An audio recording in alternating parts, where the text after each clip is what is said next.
Assalamualaikum warahmatullahi wabarakatuh. Wilujeng Sumping kembali di channel Sederhana HD Karya.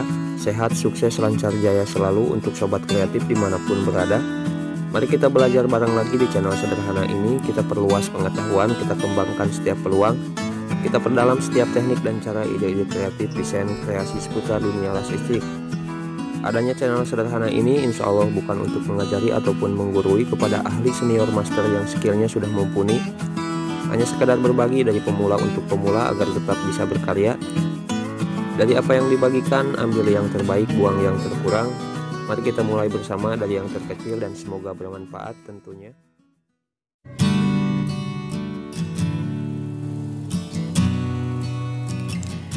Baiklah sobat kreatif, salam semangat, sehat, sukses selalu untuk semuanya ya. Selamat dan terima kasih untuk pemenang giveaway pekan kedua, dan saya ucapkan banyak terima kasih juga untuk yang sudah ikutan giveaway-nya di video sebelumnya ya. Dan untuk sobat kreatif yang hanya sekedar mampir, berkunjung, bersilaturahmi di channel Sederhana ini, belajar bareng dengan saya, terima kasih banyak juga. Untuk sobat kreatif yang belum beruntung bisa ikutan kembali di video ini dengan syarat yang sama ya. Untuk yang belum tahu syaratnya apa saja untuk ikutan giveaway-nya, bisa cek di video sebelumnya. Kita belajar bareng sambil iseng-iseng berhadiah ya. Mungkin untuk hadiah apapun tidak seberapa sobat kreatif, tapi semoga sedikit besarnya ilmu dan pengetahuan buat sobat kreatif dan juga saya ada yang bisa diambil dari tiap tontonan di channel Sederhana ini ataupun di tontonan yang lain ya. Dan menurut saya itu lebih mahal dari apapun hadiahnya. Oke, dan baiklah sobat kreatif, dan pada kesempatan kali ini saya akan coba mempraktekkan dari salah satu requestan sobat kreatif untuk cara pengecatan pada bahan galvanis agar tidak cepat ngelotok atau terkelupas. Seperti yang kita ketahui sobat kreatif, bahan galvanis atau galvalum sendiri mempunyai bahan dasar 55% unsur coatingnya adalah aluminium ya. Untuk 43,5%-nya adalah unsur seng atau zinc dan 1,5%-nya unsur silikon. Jadi dapat dipahami dan dimaklumi kalau pengecatan pada besi galvanis akan sulit bertahan lama ya. Tapi bukan berarti tidak bisa dicat atau diakali, dan saya akan coba dengan cara yang biasa saya pakai pada pekerjaan saya pada pengecatan besi seperti ini ya. Baiklah, dan usahakan jangan skip videonya ya sobat kreatif, karena saya akan coba menjelaskan berurutan agar tidak banyak pertanyaan dan gagal paham dari setiap kata yang akan saya coba tempatkan. Karena nyasar di jalan bisa kita tanyakan sobat kreatif, tapi ketika nyasar di ilmu dan pemahaman akan kita yakini meskipun salah bisa dipahami ya. Oke sobat kreatif, sebelum kita mulai ke praktek pengecatan besi galvanisnya, saya akan perkenalkan terlebih dahulu untuk alat atau kompresor yang akan saya pakai di video ini. Siapa tahu bisa jadi pilihan atau referensi buat sobat kreatif yang hobi dalam seni pengecatan atau yang sedang mencari kompresor yang stabil ya dan siap bergadang. Kompresor oilless seri OL10 strip 24 dari Izumi yang sekarang sedang ramai diperbincangkan di pasaran ya. Yang memang untuk harganya sendiri sangat bersaing kalau menurut saya, murah tapi tidak murahan, semoga saja ya. Terus kelebihan apa sih yang ditawarkan Izumi sendiri pada kompresor ini? Kompresor oilless OL1024 untuk motornya memakai gulungan tembaga 100% asli ya. Untuk pada bagian blok mesin sudah dilengkapi dengan anodizing yang membuat lebih tahan terhadap gesekan. Dan kompresor ini juga dilengkapi solenoid valve atau relay ya sobat kreatif yang berfungsi membuang udara di pipa bila terjadi pemadaman listrik tiba-tiba ya, pada saat listrik kembali menyala. Untuk motor atau dinamo cukup ringan, tidak memiliki beban berat. Dan itulah beberapa kelebihan yang ditawarkan kompresor ini ya sobat kreatif. Untuk pertanyaannya, apakah unit OL1024 bergaransi? Kalau saya baca di sini setiap unit Izumi mempunyai garansi 1 tahun ya. Untuk alasannya kenapa saya pakai kompresor ini, karena kompresor oilless atau tanpa oli seperti ini minim akan perawatannya. Dan untuk suaranya tidak berisik ya, tidak bising, sehingga kalau lembur atau pengerjaannya pada malam hari tidak mengganggu tetangga atau orang lain. Jadi kita lebih tenang untuk bekerja ya. Untuk perbandingan ketahanannya antara oilless dengan kompresor oli, kalau menurut saya sebanding dengan kompresor oli ya sobat kreatif. Dan kalau sobat kreatif ada yang punya kompresor yang sama dengan yang saya pakai, usahakan setiap 6 bulan usahakan ya ganti teflon atau membrannya agar performa mesin tetap stabil. Karena yang menentukan awet dan tidaknya sebuah alat seperti ini di samping gagal bawaan pabrik yaitu dari perawatan kitanya juga ya. Baiklah, sekarang kita ke spesifikasi kompresor oilless ini. Kompresor oilless OL1024 ini punya daya 750 watt atau 1 HP ya tanpa beban. Jadi bisa kita operasikan minimal daya rumah 900 watt. Tapi kalau menurut saya kalau pingin tenang atau nyaman pakai daya listriknya 1300 watt saja ya. Karena biasanya mesin seperti ini akan naik kalau kita operasikan. Baiklah, dan untuk kapasitasnya sendiri adalah 56,6 liter per menit, untuk tekanan anginnya 8 bar dan kecepatannya 1450 rpm, volume tangki 24 liter, dan yang terakhir berat keseluruhan 18,4 kg. Untuk kecepatan pengisian pada titik 8 bar membutuhkan waktu sampai 1 menit ya. Untuk kompresor ini 1 menit 47,41 detik ya. Oke, dan untuk pengisian otomatis untuk nyala kembali kompresornya, di sini kompresor menyala ketika di 72 PSI perkiraan kurang lebih ya. Cukup singkat ya sobat kreatif. Oke, dan itulah beberapa fitur, kelebihan, dan spek kompresor OL1024 dari Izumi yang bisa saya sempatkan ulas pada kesempatan kali ini. Next time kita coba ulas kembali ya pada video di kesempatan lainnya. Semoga sedikitnya info ini bisa bermanfaat buat semuanya ya sobat kreatif. Oh ya sobat kreatif, sedikit tips dari pemula seperti saya ya. Untuk mesin seperti ini atau mesin las gerinda atau lainnya, selalu perhatikan sudut keamanannya. Selalu baca petunjuk yang tertera di buku atau unitnya ya. Jangan merombak bereksperimen tanpa adanya bantuan atau petunjuk langsung dari ahlinya. Tak sedikit yang celaka karena hanya penasaran dan coba-coba atau iseng saja ya. Semoga kita semua selalu diberikan keselamatan ya sobat kreatif, amin. Baiklah, kita lanjutkan ke topik dan tema utamanya, cara pengecatan bahan galvanis. Yang pertama di sini saya akan mulai dari cat dasarnya ya. Di sini saya pakai epoksi untuk cat dasarnya dari Nipe 2000 yang ukuran 1/4 ya, lengkap dengan hardinernya seperti ini. Untuk sobat kreatif bebas yang mau pakai epoksi dari merek apa saja. Untuk warna epoksi yang dipakai, saya pakai yang warna abu ya. Tapi kalau sobat kreatif mau pakai buat pengecatan yang memakai cat mencolok atau warna, bisa pakai yang warna putih untuk cat dasarnya agar lebih hidup atau menyala pada hasil catnya ya. Baiklah, sebelum kita campur hardener, epoksi, dan thinnernya, kita aduk dulu sampai rata ya, karena tekstur epoksi tidak seperti cat, cairannya lebih kental atau beku ya sobat kreatif. Setelah cukup rata, bisa kita campur hardenernya secukupnya. Untuk takarannya bisa kita perkirakan ya 4:1 atau 3:1. Lalu kita aduk rata kembali dan kita lanjutkan ke penyampuran thinnernya ya.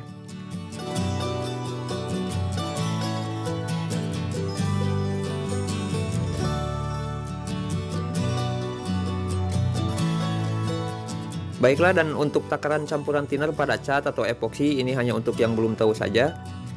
Itu biasanya 1:1,5 ya. Untuk thinnernya sendiri di sini saya pakai thinner dari Polaris. Oke, dan thinner sendiri salah satu yang berpengaruh besar pada hasil pengecatan ya. Tapi sobat kreatif bisa sesuaikan saja dengan kualitas seperti apa yang diinginkan pada hasil catnya. Untuk jauh lebih baik bisa pakai semacam Impala, Cobra atau lainnya ya. Semakin bagus kualitas thinner yang dipakai, semakin baik juga pada hasil pengecatannya. Baiklah sobat kreatif, sekarang kita coba campurkan dan perkirakan 1:1,5 ya untuk thinner untuk campuran thinnernya. Untuk yang masih belum paham dengan perbandingan ini, contoh kecilnya ya. Kalau sobat kreatif beli cat yang ukuran 1 kilo, untuk campuran thinnernya adalah 1,5 liter ya. Jadi 1 kaleng setengah ya. Bisa dipahami ya sobat kreatif. Baiklah, sekarang kita masukkan ke spray gun atau spray catnya ya, dan usahakan selalu ya pakai saringan. Di sini saya pakai lap atau serbet buat penyaringnya. Ini agar kotoran tersaring dan pada hasil pengecatan lebih halus dan lebih bisa meresap pada pori-pori permukaan besi yang dicatnya ya, tidak terhalang kotoran. Oke, jika sudah kita campurkan keseluruhannya dan sudah diaduk dengan rata, sekarang saya akan siapkan bahan yang akan saya buat praktek pengecatannya ya.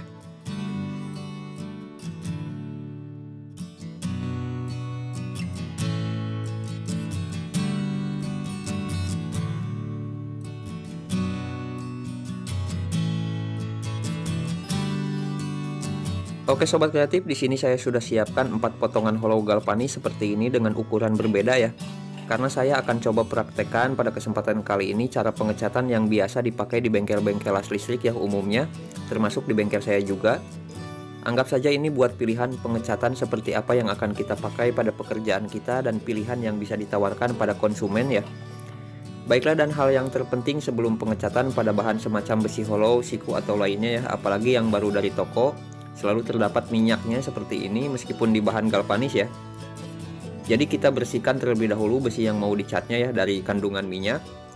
Oke, saya akan coba memulai pengecatan pertama pada bahan yang nomor 2 ya, atau yang di bagian tengah. Dan saya akan amplas dengan amplas ukuran 800. Pengamplasan ini sangat penting sobat kreatif pada pengecatan besi, apalagi pada bahan galvanis ya. Karena pemaksudan pada pengamplasan sendiri bukan untuk membersihkan, tapi untuk menimbulkan pori-pori atau goresan kecil pada bahan yang mau dicatnya. Jadi untuk catnya ada pegangan perekatnya ya, lebih kuat. Dan galvanis sendiri sebetulnya besi biasa yang dilapisi dengan seng seperti yang saya jelaskan di awal ya. Jadi yang membuat licin dan tidak berkarat hanya permukaannya saja. Untuk pembuktiannya, sobat kreatif bisa gerinda sedikit ya besi berbahan galvanis dan diamkan. Dan hasilnya akan sama berkarat juga sobat kreatif. Jadi pengamplasan ini sangat penting untuk mencari pori-pori dan jangkauan cat pada lapisan bawah galvanisnya. Dan pengamplasan ini sangat penting tidak hanya untuk bahan galvanis saja ya, bisa dipahami ya sobat kreatif. Pada pengecatan besi hitam pun alangkah lebih baiknya diamplas terlebih dahulu sebelum dicat ya. Baiklah, sekarang saya akan coba cat dasar terlebih dahulu dengan epoksi yang sudah disiapkan di awal ya. Dalam pengecatan dasar usahakan jangan terlalu tebal ya, tipis-tipis saja, yang penting rata tidak belang ya sobat kreatif. Dan dalam pengecatan juga selalu perhatikan suhu panasnya atau cahaya mataharinya ya. Kalau mendung atau cuaca dingin sebaiknya jangan memaksakan pengecatan, karena biasanya akan kusam dan daya rekatnya akan berkurang ya. Kalau hujan atau mendung, kalaupun tuntutan kerja, alangkah lebih baik pengecatannya dalam ruangan, dipindahkan ke dalam ruangan ya, yang sudah kita setting kehangatannya semacam ruang open atau pemanas manual. Bisa dipahami ya sobat kreatif. Baiklah, sambil menunggu kering cat dasarnya dengan maksimal, saya akan siapkan terlebih dahulu buat pengecatan kedua. Dan di sini saya akan pakai cat dari Nipe juga, sama ya dengan merek cat dasarnya.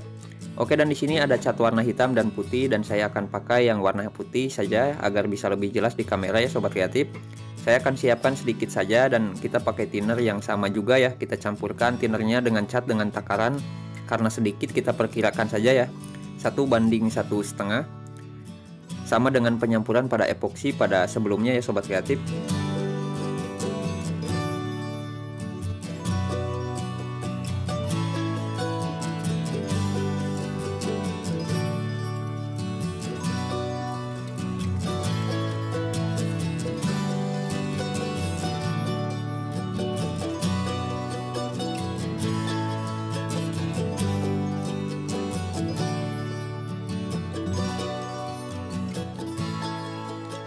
Oke sobat kreatif, untuk bahan galvanis yang sudah kita cat dasar sepertinya sudah kering ya dengan baik. Setelah kita jemur kurang lebih 1 jam. Kebetulan di tempat atau di kampung saya sekarang lagi bagus cuacanya buat ngecat ya. Kita lanjutkan kembali. Sekarang saya akan amplas kembali yang sudah saya cat dasar sebelumnya dengan amplas 800, sama dengan yang sebelumnya juga ya saya pakai. Tapi alangkah lebih baik dalam tahap ini kita pakai amplas yang sedikit lebih halus, bisa pakai ukuran yang 1000 ya. Kita amplas secara merata kembali, tapi jangan terlalu ditekan, pelan-pelan saja, halus, takutnya ada epoxy yang belum kering baik pada bagian dalamnya, terus keangkat. Jika sudah kita amplas, kita lanjutkan ke pengecatan kedua dengan cat putih yang sudah disiapkan di awal ya. Untuk pengecatannya kita cat tipis-tipis merata, lalu diamkan selama 10 atau 15 menit, lalu kita tiban kembali dan kita jemur sampai kering, sampai keringnya merata dengan baik ya sobat kreatif.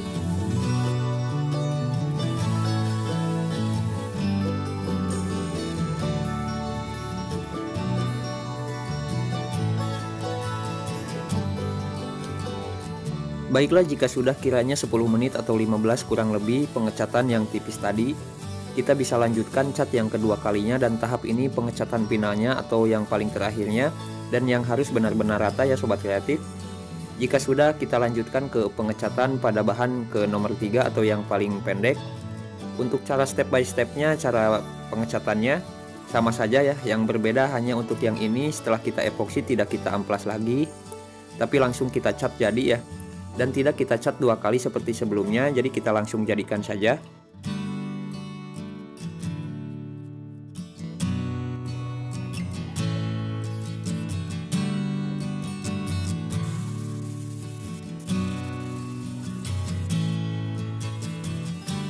Oke, dan ini setelah cat dasarnya kering langsung kita cat putih ya, tidak kita amplas lagi.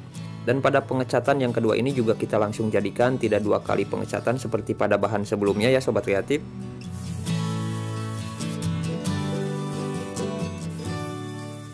Baiklah, dan seperti itulah cara pengecatan kedua pada bahan nomor 3 atau yang paling pendek. Sekarang saya akan lanjutkan kembali ke pengecatan pada bahan nomor 1 atau yang paling panjang ya. Dan untuk cara awalnya sama saja dengan yang bahan nomor 2 atau pengecatan yang paling pertama. Hanya untuk cat jadinya kita pakai cat daub, dan finish akhirnya kita pakai clear atau pernis ya, yang untuk pengkilapnya atau pelapis terakhirnya ya.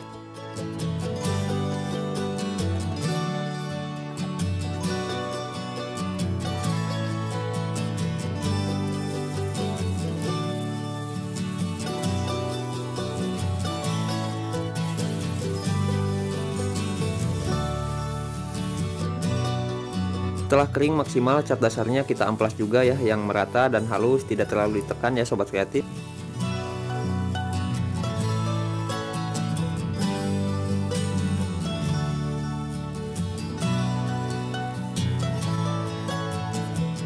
Baiklah, dan setelah kita amplas sama kita cat juga dengan cat putih ya, hanya putihnya dop ya sobat kreatif. Kita cat tipis-tipis, diamkan 10 kurang lebih, lalu kita tiban lagi yang lebih merata, jangan terlalu tebal, sedang saja ya. Lalu kita diamkan sampai kering merata dan maksimal. Setelah kering kita bisa lanjutkan kembali ke penyemprotan dengan pernis atau clear buat pengkilapnya ya. Oke, sekarang kita masuk ke pengecatan yang kedua ya sobat kreatif. Dan jika sudah kering kita lanjutkan ke penyemprotan dengan pernisnya ya.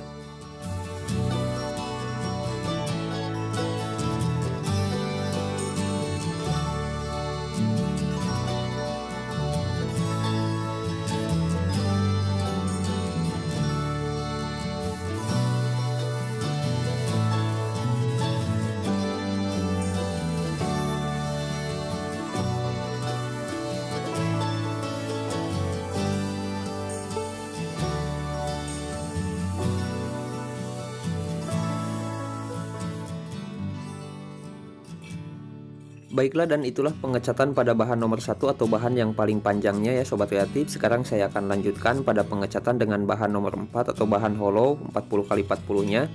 Dan sepertinya cara ini yang sering dipakai pada bengkel las umumnya dan paling mudah dan cepat. Dan ada lagi sih yang paling cepat dan mudah, tanpa diamplas, dilap saja langsung dicat ya. Dan seperti itulah pengecatan pada bahan keempat paling terakhir ini. Oke, dan baiklah sobat kreatif, dan seperti itulah cara versi pemula seperti saya dalam pengecatan. Dan kalaupun ada pertanyaan dari sobat kreatif untuk pengecatan pada bahan nomor berapa yang rekomendasi buat pengecatan pada bahan galvanis, dan saya menyarankan memakai pengecatan pada bahan nomor 1 dan 2 ya. Itu pun kalau untuk pembuatan pribadi, ibaratnya sobat kreatif mau buat jemuran, pagar ataupun rak dengan bahan galvanis dan pingin dicat yang lebih awet ya. Agar lebih awet, tahan lama dalam jangka panjang, sobat kreatif bisa mencoba mempraktekannya seperti yang saya praktekkan di video ya. Oke, terus kenapa saya buat rentetan praktek dengan berbeda cara? Malahan biasanya saya bedakan juga ya dengan merek cat dan kualitas tinernya juga. Keempat cara itu biasanya saya buat pilihan untuk konsumen di tempat saya, seperti halnya sebuah produk ada nomor 1, nomor 2, dan nomor 3 ya untuk pilihan kualitasnya, dan banyak pilihan lainnya. Disesuaikan dengan harga yang disepakati ya sobat kreatif. Dalam sebuah usaha jasa bengkel las listrik seperti saya ini, hal seperti itu sangat penting kita teliti dan dijaga ya. Untuk memutuskan sebuah harga pada pembuatan harus kita kalkulasi dengan baik, karena pada dasarnya setiap kualitas mengikuti setiap harganya ya. Jadi untuk sobat kreatif yang sekarang sedang memulai merintis sama seperti saya, atau yang baru mau memulai membuka usaha sendiri ya, terkhusus jasa seni las listrik seperti ini, jika ada konsumen meminta harga dengan rendah, jangan kita tolak, tapi kita kasih pilihan dari bahan, motif, dan cara finishingnya. Dan harus dijelaskan setiap konsekuensinya secara detail pada pemesan, resikonya seperti apa, pakai bahan apa, dan cara finishingnya seperti apa ya. Agar sama-sama kita punya solusi, kita tetap bekerja, konsumen tetap dapat pesanannya. Dan untuk kalau ada resiko di belakangnya, setidaknya kita sudah jujur di awal dan setiap resikonya sudah dijelaskan ya. Insya Allah nama bengkel kita akan tetap baik dan profesional kita akan tetap terjaga. Baiklah, mungkin seperti itu sedikitnya yang bisa pemula seperti saya praktekkan dan jelaskan pada kesempatan kali ini. Tidak banyak, tidak mewah yang bisa disuguhkan ya. Dan insya Allah tidak untuk menggurui dan mengajari setiap yang dipertontonkan dalam channel saya. Untuk siapapun, karena saya pun sama dalam tahap belajar, semoga kita semua bisa belajar bareng untuk menambah pengetahuan dan ilmu yang baik buat usaha dan hidup kita yang lebih baik ke depannya ya sobat kreatif. Sebaik-baiknya ilmu, ilmu yang bermanfaat buat orang lain. Seburuk-buruknya ilmu, ilmu yang merasa lebih baik dari orang lain ya. Membagikan ilmu lebih indah daripada hanya mempertontonkan. Tidak ada ujung manusia untuk mencari ilmu, tidak ada pembuka dan penutup untuk ilmu, tidak ada manusia yang lebih tinggi ilmunya, dan tidak ada manusia yang tanpa ilmu sobat kreatif. Semoga kita semua diberikan ilmu yang bisa bermanfaat buat saudara, teman, dan orang lain, amin. Dan percaya akan kebesaran yang telah memberikan ilmunya. Assalamualaikum warahmatullahi wabarakatuh.